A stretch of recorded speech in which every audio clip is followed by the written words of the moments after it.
Lanka has a great many number of very enthralling legends. And out of them, my favorite one is the story of Singhabahu. Now, this story is not very well known, at least its original isn't.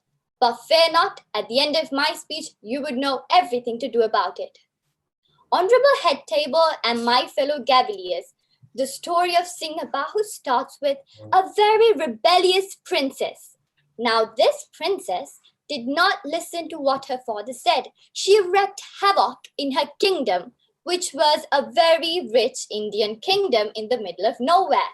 Now, the father, the king, had enough of his daughter's antics. So, when the first chance came to marry her off, he said, "Oh dear," her name was Suppa, so he said, "Dear Suppa, well, there's this very handsome prince that wants to marry you. Do you want to go away?" And, well, Suppa did not like this proposition at all, so she decided that she would run away. And that is exactly what she did. She packed her bag and ran away. But she didn't get far because she was caught by a band of thieves. And they blindfolded her, and then they just carried her off like a prize to the king of their thieves. And while they were walking through this forest, out of nowhere, this man with a gigantic beard, a lot of hair, and a whole herd of chest hair just randomly jumped out and said, "Rah!" And the thieves were so petrified that they just dropped Suppa on the spot and ran away. Now, the lion, or the tribal person you could call him, picked Suppa up, who was unconscious at that time, or probably sleeping because she is notorious for falling asleep at the wrong time. And then he carried her off to his cave. And when she finally woke up, she saw the lion and she took one look at him and said, "Wait, are you a lion?" He actually wasn't a lion, but this tribal man thought that it would be very funny if everyone called him Lion. So he said, "Yeah, that's me. I am Lion. You may call me Lion." And the princess said, "Oh, hi, I'm Suppa. Hi." And they got to know each other. And in the end, they married each other and had two children. The older one was called Singhabahu. And funnily enough, well, it wasn't surprising, but he had the very same rebellious streak that his mother had. So he too took after his mother and tried to be very annoying towards his father. Now every day, Mr. Lion, as we would call him from now on, threw all of his family members into a cave and rolled this big, large rock door onto the cave mouth, and he walked away to find food. Now, Singhabahu once wanted to open the cave door, so he just did that. But unfortunately for him, it happened at the wrong time. The lion caught him, and he went into such a rage that he shouted, "You are humans! You're not supposed to do this! Only lions are supposed to open doors!"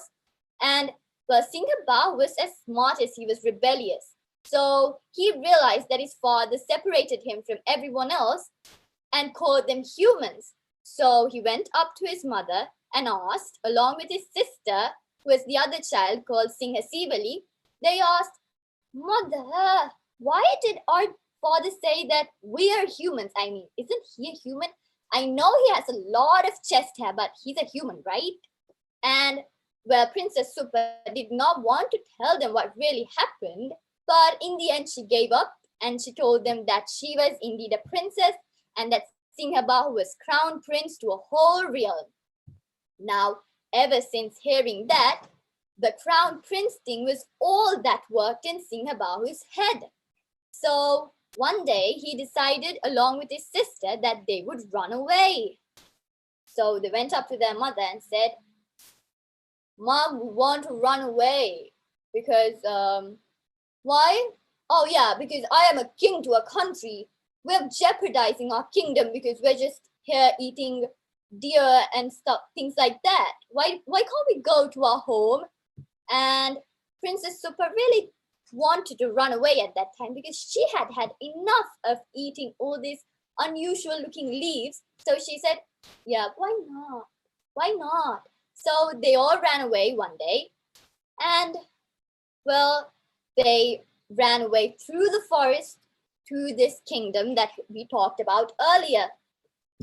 Now the poor lion, he came home with a whole deer over his shoulder, and he was saying, "We're going to feast like kings today. I have a whole deer. We're going to skin it and we're going to eat it."